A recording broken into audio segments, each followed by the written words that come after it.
Para saudara dan saudari yang Tuhan cintai, selamat pagi dan selamat bertemu lagi dalam renungan harian dari Paroki Santo Petrus dan Paulus Argapura, edisi hari Senin, tanggal 25 Oktober 2021 dalam masa biasa yang ke-30. Mengawali hari yang baru ini, kita hendak mendengar dan merenungkan sabda Tuhan. Marilah sebelum kita mendengar dan merenungkan sabda Tuhan, kita berdoa. Dalam nama Bapa dan Putra dan Roh Kudus. Amin. Allah Bapa kami yang maha baik, berkenanlah mengutus Roh-Mu mendatangi kami, dan jadikanlah kami putra dan putri-Mu yang tinggal di dunia ini dengan bebas serta penuh rasa syukur. Bersabdalah ya Tuhan, kami siap untuk mendengarkan.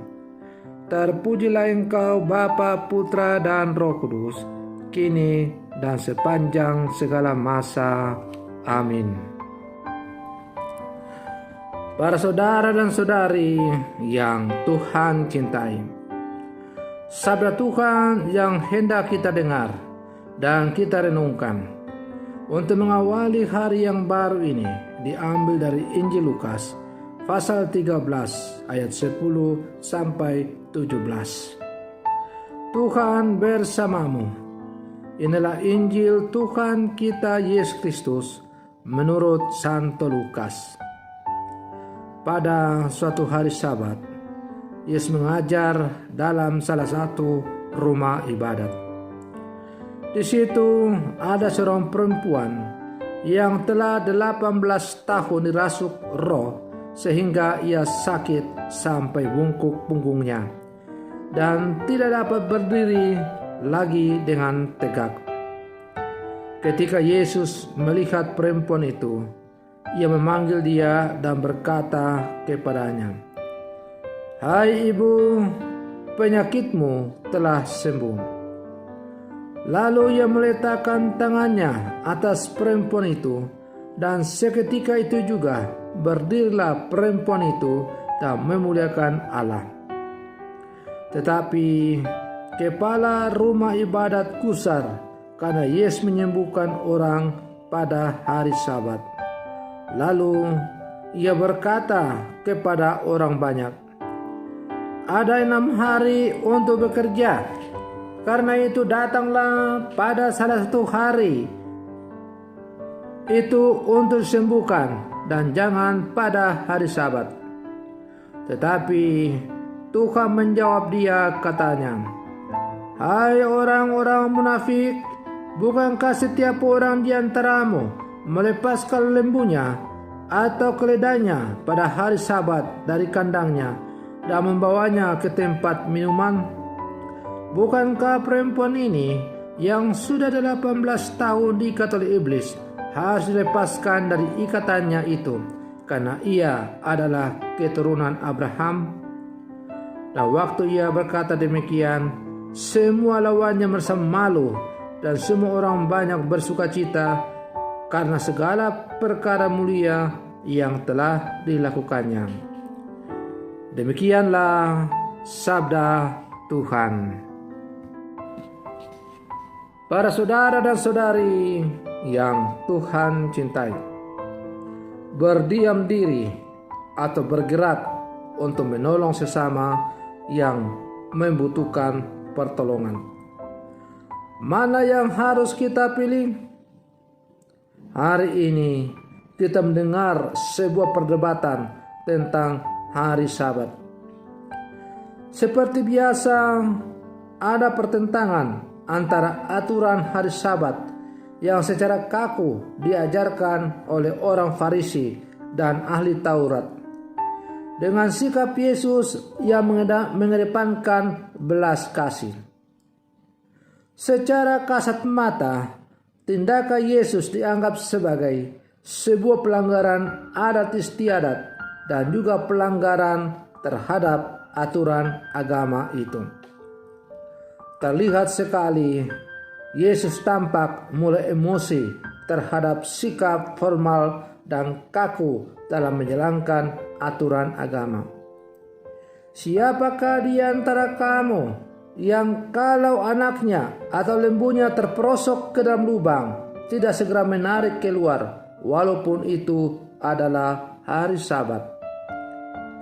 Para saudara dan saudari yang Tuhan cintai, maka melalui bacaan Injil pada hari ini, Yesus mengajak kita untuk beriman secara murni dalam kehidupan kita.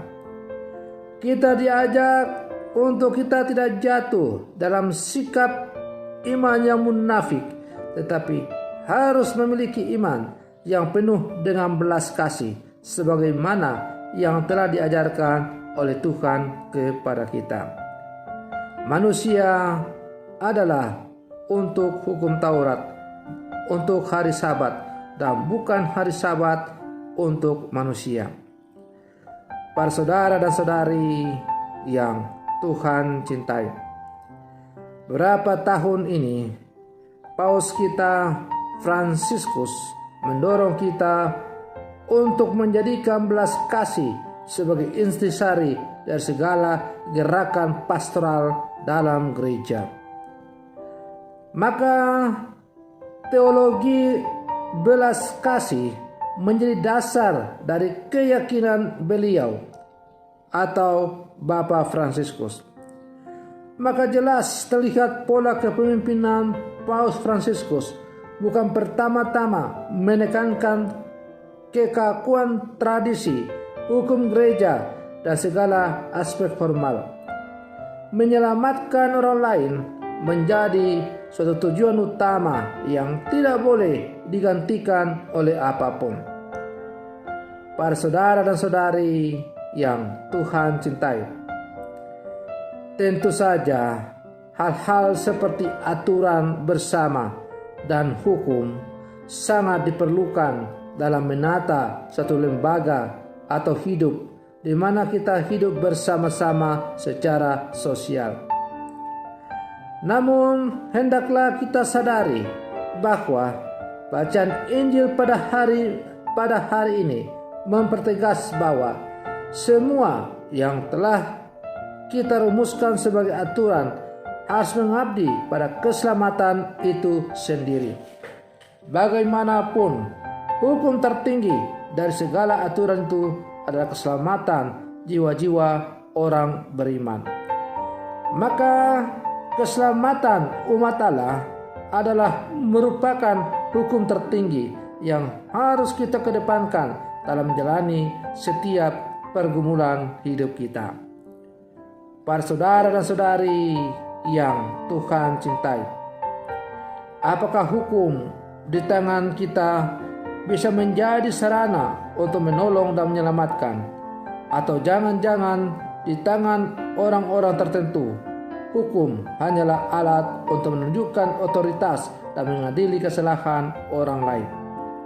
Sebagai orang-orang beriman, orang-orang Katolik, murid-murid Yesus yang hidup di zaman sekarang, hendaklah hukum merupakan sarana untuk menghantar orang semakin merasakan rahmat belas kasih dari Allah. Maka kita tidak boleh jatuh dalam sikap legalisme yang berlebih-lebihan.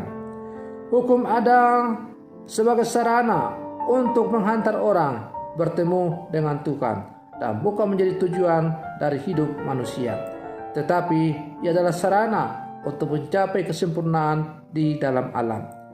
Maka belas kasih Allah, cinta kasih Allah adalah merupakan sumber segala hukum yang harus kita penuhi dalam seluruh kehidupan kita.